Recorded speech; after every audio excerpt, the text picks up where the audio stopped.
Car सभी साथियों को, सभी ने खाना वाना खा लिया, एनर्जी वापस बना लीजिए शरीर के साथ, ठीक है। और पॉलिटिकल साइंस पढ़ने के लिए तैयार हो जाइए। खाना कम खाया करो, क्योंकि खाना ज्यादा खाने के बाद क्लास लेने की इच्छा नहीं होती, फिर नींद आती है, ठीक है। चलिए बेटा, अपन ने कल क्या पढ़ा था? भारत की राज्य व्यवस्था, पॉलिटिकल साइंस चल रही थी ना, ठीक है। पॉलिटिकल के साइंस में हमने भारत की राज्य व्यवस्था के बारे में पढ़ा था। भारत की राज्य व्यवस्था, ठीक है। राज्य व्यवस्था के बारे में हम अध्ययन करेंगे, ठीक है। राज्य व्यवस्था के अंदर मैंने आपको 10 टॉपिक क्लियर करवाए थे कल, ठीक है। 10 टॉपिकों में हम अध्ययन करेंगे कि राजनीतिक व्यवस्था यानी कि पॉलिटिकल साइंस को हम 10 भागों में पढ़ेंगे, 10 टॉपिकों के अंदर उसको कंप्लीट करेंगे। तो आपका जो पहला जो टॉपिक था वो क्या था? पहला टॉपिक का नाम बेटा संवैधानिक ढांचा था शायद, ठीक है। संवैधानिक ढांचा था ना, बिल्कुल संवैधानिक ढांचा था, उसका नाम क्या था? संवैधानिक ढांचा। पहला टॉपिक आपका बेटा क्या है? संवैधानिक ढांचा है, ठीक है। याद रखना इस चीज को, संवैधानिक ढांचा है। और इसके कालक्रम अब हम पढ़ लेंगे कि संवैधानिक ढांचा के अंदर हम पढ़ेंगे क्या क्या। सबसे इंपॉर्टेंट चीज यही तो है, पहले समय सारणी बताने का मतलब क्या है फिर, ठीक है। अब इसमें क्या पढ़ेंगे देखिएगा, संवैधानिक ढांचे के अंदर जो आपकी भारत की जो राज्य व्यवस्था है यानी कि पॉलिटिकल जो साइंस है, इसकी ऐतिहासिक पृष्ठभूमि पढ़ेंगे सबसे पहले। और बहुत इंपॉर्टेंट टॉपिक होता है, ऐतिहासिक पृष्ठभूमि से बहुत सारे सवाल बनते हैं, ध्यान रखना। ऐतिहासिक पृष्ठभूमि, ठीक है। ऐतिहासिक पृष्ठभूमि हर चीज की तैयार करनी पड़ती है। मेंस में जब आप वो लिखोगे ना, कौन सा ऐसे वाला टॉपिक है, ठीक है।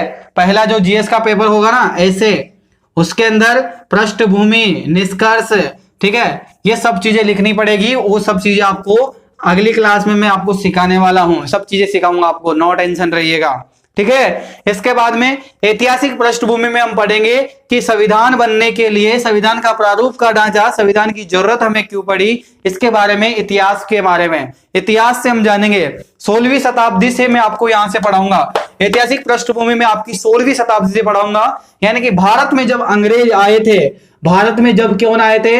अंग्रेज। भारत के अंदर जब अंग्रेज आए थे 16वीं शताब्दी में, यानी कि 1600 ईसा पूर्व से लेकर 16 ईस्वी से लेकर अब तक का मैं आपको क्या पढ़ाऊंगा? पॉलिटिकल साइंस पढ़ाऊंगा, राजनीति विज्ञान पढ़ाएंगे अब तक के, ठीक है। जितने भी कानून पारित किए गए, जितने भी नियम जितने भी लगे, जितने भी छूटे, जिन्होंने मजदूरी दी, संसद ने बनाया, ठीक है, विधायिका ने लागू किया, कार्यपालिका ने लागू नहीं किया, कोर्ट ने उसको, हाई कोर्ट ने रद्द कर दिया, जनता ने उसका विरोध किया, सब चीजें पढ़ेंगे, एक्स वाई जेड, कोई चीज नहीं छोड़ेंगे पॉलिटिकल साइंस के अंदर, ठीक है। क्योंकि यूपीएससी की जर्नी और यूपीएससी हमें क्लियर करना है, तो सब चीज पढ़ने के लिए तैयार हैं, ठीक है। तैयार है कि नहीं आप सभी? चलिए सबसे पहले आप लोग अपना नाम कमेंट कर दीजिए, कौन कौन क्लास देख रहे हैं, इतनी सी कृपा करें। चलिए उसके बाद में आपका दूसरा टॉपिक क्या है बेटा? संविधान का निर्माण, ठीक है। संविधान का निर्माण कैसे हुआ, क्यों हुआ, किस कारण से हुआ, इन सब सवालों का जवाब मिलेगा आपको। किसके बारे में? संविधान का निर्माण पढ़ेंगे जब, ठीक है। संविधान का निर्माण कैसे हुआ, इन सब चीजों के बारे में इसमें हम अध्ययन करने जाएंगे, ठीक है। अगला है आपकी संविधान की प्रमुख विशेषताएं क्या थी, देखिएगा। संविधान की प्रमुख विशेषताएं जो है उनके बारे में हम अध्ययन करेंगे। संविधान की प्रमुख विशेषताएं, ठीक है, प्रमुख विशेषताएं, प्रमुख विशेषताओं के बारे में बहुत गहराई से मैं आपको अध्ययन करवाऊंगा, आप बिल्कुल चिंता ना करें, ठीक है।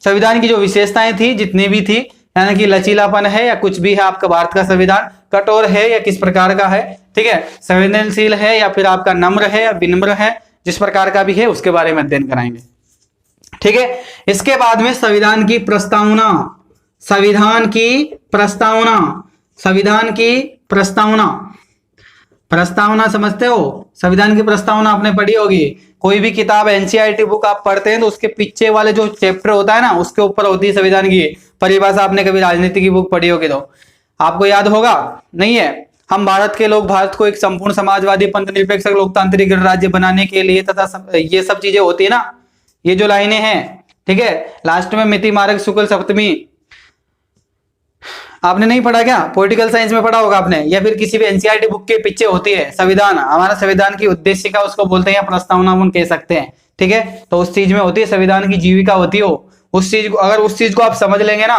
मैं आपको पढ़ाऊंगा यहाँ पर, ठीक है, आप चिंता मत कीजिए, क्योंकि उसमें से सवाल जो बनते हैं ना उससे आपको पॉलिटिकल साइंस बहुत अच्छे से समझ में आएगी, क्योंकि इसमें बहुत सारे शब्द है, प्रभुत्व है, समाजवादी है, पंथ निरपेक्षक है, लोकतांत्रिक गणराज्य बनाने के लिए, ठीक है, ये सब चीजें मैं आपको बहुत गहराई से पढ़ाऊंगा, है ना, चिंता ना करें।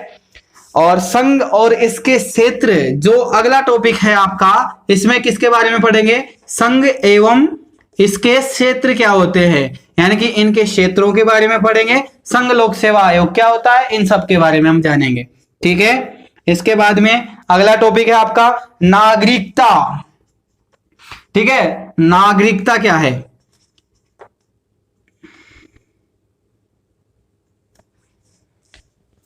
नागरिकता, ठीक है, नागरिकता आपका टॉपिक था। इस नागरिकता में क्या करेंगे अपन कि अभी जो एनआरसी सीआरसी जो करंट वाला जो मुद्दा है वो हम यहीं जोड़ देंगे, किसमें, नागरिकता वाले टॉपिक में, क्योंकि वो इससे ही तो रिलेटेड था। एनआरसी सीआरसी वाला जो टॉपिक था ना आपका, अभी वर्तमान समय में जो चल रहा था विद्रोह, कोरोना वायरस से पहले जो लड़ाइयां हो रही थी भारत के अंदर, ठीक है, उसको लेकर विरोध कर रहे थे लोग, ठीक है, लूटपाट मची हुई थी, तोड़फोड़ कर रहे थे लोग, तो वो इसी के लिए तो कर रहे थे। वो कौन सा था, नागरिकता, और नागरिकता में जो विधेयक जो पारित किया गया है एनआरसी सीआरसी, उस सब चीजों के बारे में मैं आपको यहीं पढ़ा दूंगा करंट अफेयर्स में, ठीक है। तो इस प्रकार से करंट अफेयर्स भी साथ लेकर चलना है, पॉलिटिकल साइंस हो, ज्योग्राफी हो, इकोनॉमी हो या इतिहास हो, करंट अफेयर्स साथ में लेकर चलेंगे तभी यूपीएससी क्लियर कर पाओगे, नहीं तो नहीं कर पाओगे। अलग से करंट अफेयर्स पढ़ने बैठ जाओगे तो कुछ नहीं कर पाओगे, कभी समझ ही नहीं पाओगे कौन सी चीज कहां से है, ठीक है।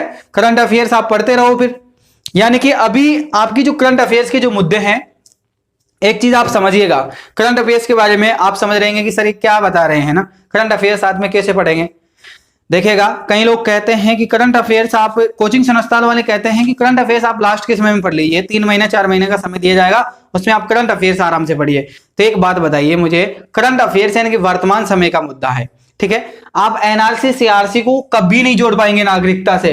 क्यों नहीं जोड़ पाएंगे, क्योंकि नागरिकता का टॉपिक आपने आज पढ़ा है, वर्तमान समय का मुद्दा क्या है, नागरिकता चल रहा है, यानी कि 2017 से लेकर 18 19 20, 2017 से लेकर 17 18 19 20, यानी कि 4 साल का आप करंट अफेयर साथ के साथ कंप्लीट करवा दो, इसी में जोड़ दो, इसी में जोड़ दो, तो उसके बाद में सवाल बनाएगा कहां से, वो यूपीएससी एग्जामिनर सवाल बनाएगा कहां से। अगर बात करेंगे पीछे का बनाएगा तो 2015 के बाद का बनाएगा तो उसमें इतिहास में जोड़ दिया जाएगा वो तो, ठीक है, यानी कि वो तो ऑलरेडी उसमें जुड़ जाएगा 2015 पहले का तो।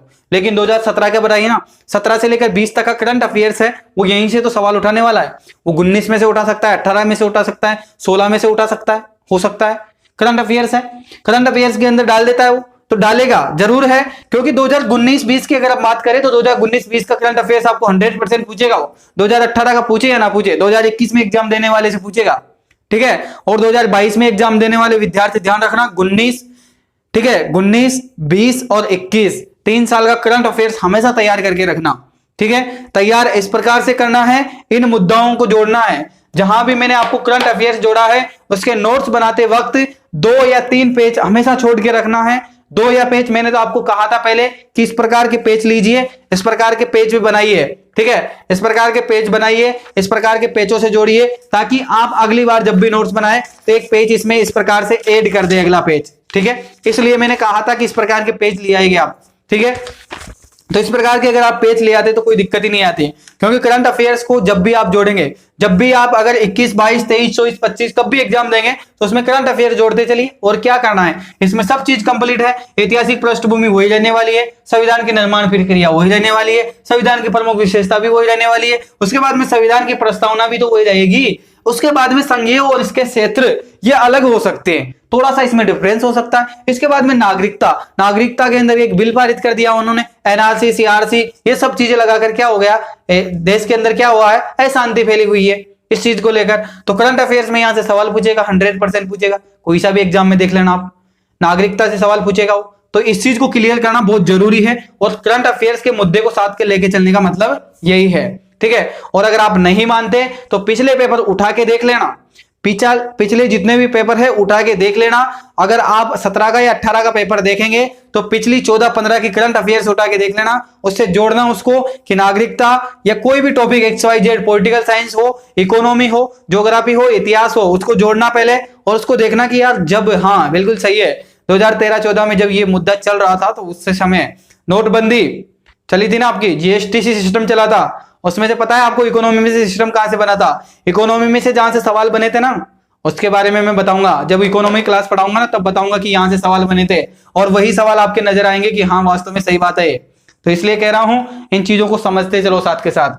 तो करंट अफेयर्स के लिए पेज छोड़ देना, अभी कह रहा हूं सही कह रहा हूं, फिर आपकी मर्जी, अगर आप नहीं छोड़ना चाहते तो आप लोगों की इच्छा है, आप कुछ भी करिएगा, ठीक है। इसके बाद में मौलिक कर्तव्य आ गए आपके, ठीक है, मौलिक अधिकार, ठीक है,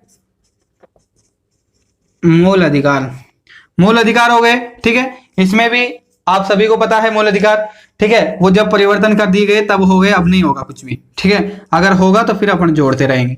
राज्य की नीति निर्देशांक तत्व, राज्य के नीति और निर्देशांक जो तत्व होते हैं इनके बारे में भी हम पढ़ेंगे, निर्देशांक तत्वों के बारे में हम पढ़ेंगे, बहुत इंपॉर्टेंट टॉपिक है।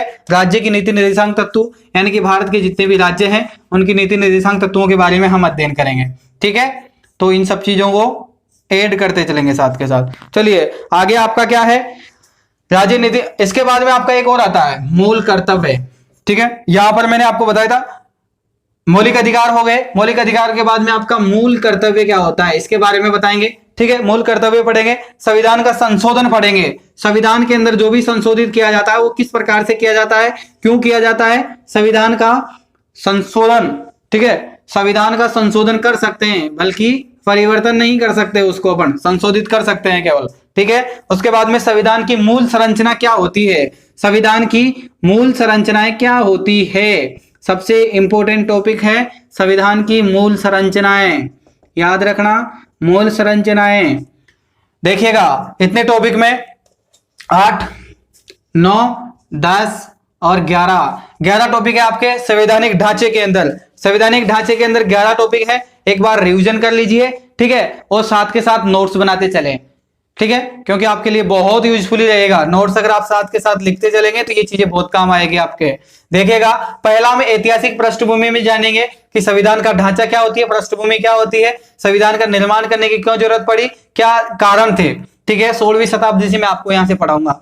उसके बाद में संविधान का निर्माण क्यों किया गया इसके बारे में अध्ययन करेंगे, संविधान की प्रमुख विशेषताओं के बारे में मैं आपको बताऊंगा, ठीक है। संविधान की प्रस्तावना आपको मैं पढ़ाऊंगा, प्रस्तावना से आपको बहुत कुछ क्लियर होने वाला है। प्रस्तावना आपके 100 या 150 शब्दों की होती है, मात्र आपकी किताब में कहीं ना कहीं होगी, मैं आपको बता ही देता हूं, अगर है तो मेरे पास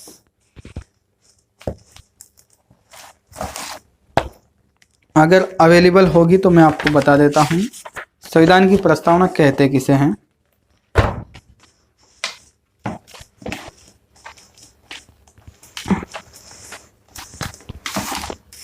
ये देखिएगा इसको कहते हैं, ठीक है, संविधान की उद्देशिका जो जिसको बोलते हैं, उद्देशिका जो जिसको बोलते हैं, आपको दिख रही होगी ये, ठीक है। इसमें बता रखा है कि हम भारत के लोग भारत को एक संपूर्ण प्रबुद्धवादी, संपन्नवादी, समाजवादी, पंथ निरपेक्ष, लोकतांत्रिक गणराज्य बनाने के लिए तथा उसके समस्त नागरिकों को सामाजिक, आर्थिक, राजनीतिक न्याय दिलाने के लिए तथा विचार, अभिव्यक्ति और विश्वास और उपासना की स्वतंत्रता देने के लिए, प्रतिष्ठा का अवसर की समानता प्राप्त कराने के लिए तथा उन सभी व्यक्तियों की गरिमा और राष्ट्र की एकता को अखंड में सुनिश्चितता करने वाले बंधुत्व को बढ़ावा देने के लिए दृढ़ संकल्प होकर इस संविधान सभा की आज तारीख 26 नवंबर 1949 ईस्वी यानी कि मिति मार्ग शुक्ल सप्तमी श्वेत 2006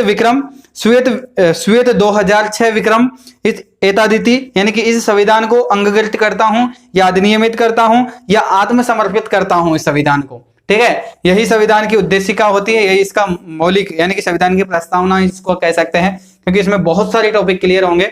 इसको मैं एक एक शब्द को आपको बताऊंगा, ठीक है, एक एक शब्द का इसका अर्थ समझाऊंगा, तब आपके पॉलिटिकल साइंस यानी कि संविधान की जो क्या है, ठीक है, प्रस्तावना समझ में आएगी। संघ एवं इसके क्षेत्र क्या होते हैं इनके बारे में पढ़ेंगे। नागरिकता में करंट अफेयर्स का मुद्दा जोड़ के पढ़ेंगे, ठीक है, नागरिकता वाला टॉपिक बहुत अच्छे से क्लियर कराऊंगा। मौलिक अधिकार आपको मैं पढ़ाऊंगा। उसके बाद में राज्य की निधि निर्देशांक तत्वों के बारे में हम पढ़ेंगे। इसके बाद में मौलिक कर्तव्य, बहुत इंपॉर्टेंट टॉपिक है, मौलिक कर्तव्यों के बारे में आप सभी को पता होना बहुत जरूरी है, ठीक है। इसी के बाद में संविधान के संशोधन के बारे में हम पढ़ेंगे। संविधान का संशोधन करना क्यों जरूरी होता है, संविधान को हम परिवर्तन नहीं कर सकते, इसमें संशोधित कर सकते हो आप, है ना। कोई भी टॉपिक अगर जनता के हनन में जा रहा है या फिर जनता के विरुद्ध जा रहा है तो उसको आप संशोधित कर सकते हैं। और यह किसको होता है, संसद को होता है, ठीक है, संसद इसको संशोधित कर सकती है, ठीक है। ध्यान रखना, संविधान के मूल संरचनाएं, संविधान की जो मूल संरचनाएं होती है, आधारभूत जो भी संरचनाएं होती है, मूल संरचनाएं, उनके बारे में हम अध्ययन करेंगे, ठीक है। और तब तक के लिए तो आप सभी अपना नाम कमेंट कर दीजिए एक बार, कौन कौन विद्यार्थी क्लास ले रहे हैं, ताकि आपका नाम पता चले मुझे, ठीक है। चलिए फिर मिलते हैं अगली क्लास में, तब तक के लिए जय हिंद, जय भारत। और आगे ऐतिहासिक पृष्ठभूमि से हम शुरुआत करेंगे क्लास की, ठीक है। धन्यवाद।